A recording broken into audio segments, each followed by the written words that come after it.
ඔයාලට කොහොමද? ඔයාලා ගොඩක් හොඳින් ඇති කියලා හිතනවා. ඔයාලා ආදරෙන් පිළිගන්නවා මගේ channel එකට. ලස්සනම ලස්සන බයිකල ඇන්තුරෙන් පැලයක් කට් කරමු. මේ නම් බැංකොක් ඇන්තුරෙන්. මේක බයිකල ඇන්තුරෙන් පැල. මේ මල නම් ගොඩක් දවස් පිපිලා. මේ අලුත පිපුණු මලක්. මේ මලත් බයිකල පින්ක් චැම්පියන් පැලයක්.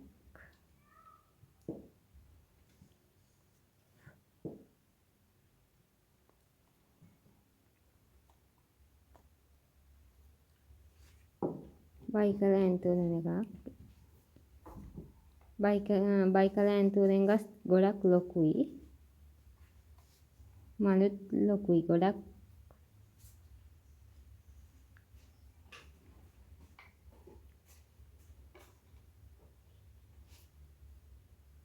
මේ ඇන්තුරෙන් පැලේ තමයි අපි කට් කරන්නේ. මේකේ පොහොටු නෑ. හොඳට පිපුණු මල් දෙකක් තියෙනවා. කට් මුළුත් උඩ තියෙන්නේ. දැන් මේ පැලේ අපි කට් කරනවා. ආනතව කපා ගන්නත් ඕන මේක. උඩ කොටසට හොඳින් මුල් තියෙනත් යට කොටසත් කාඳත් ඉතිරි වෙන මුල් ටිකක් ඉතිරි වෙන කපා ගන්න ඕන. අපි මේ කැපුම් පුස්තේ කැප්ටම් නැත්නම් අඟුරු හරි විස බීජනාශකයක් වගේ දෙයක් ගා ගන්න ඕන.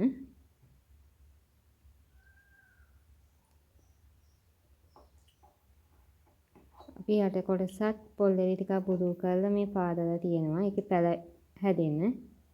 කපාගත් උඩ කොටස තිබුණු පෝච්චියට වඩා පොඩි පෝච්චියක දැන් හිටව ගන්නෙ. බැංකොක් ඇන්තුරෙන් වලට වගේ කුඩා කොටස් නෙමෙයි පොල් එලි දාන්නේ. ටිකක් ලොකුවට කපාගත්ත ඒවා. එහෙනම් ගහ දෙපැත්තට වැනෙන්න බාන නිසා.